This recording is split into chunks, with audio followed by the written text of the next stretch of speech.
Bož len čo je pravda, takej svadby u nás dávno nebolo.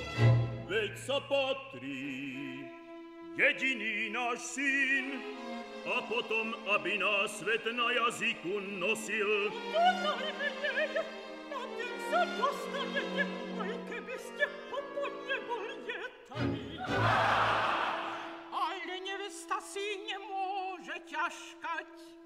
Veru umiestnili sme ich náležite, budú si žiť ani v poperí.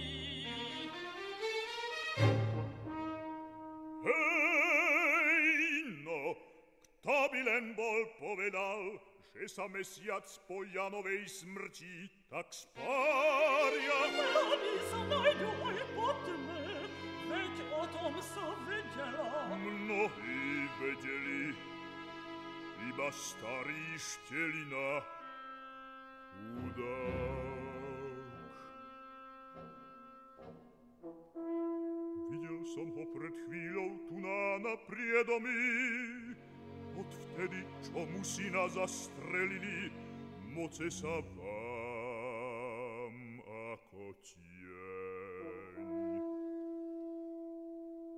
A to už o inom neviete, aspoň na svadbe dajte mŕtvým pokoj. Vy hráči, hrajte, nech si s Katkou zatancujem.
Žarty nabok.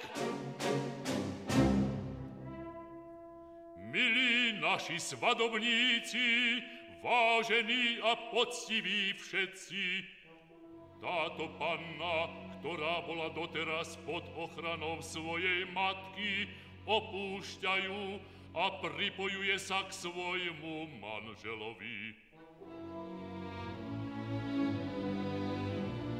Žiadam preto, aby jej bola odňatá panenská ozdoba a aby bola ozdobená čepcom, odznakom to ženstva.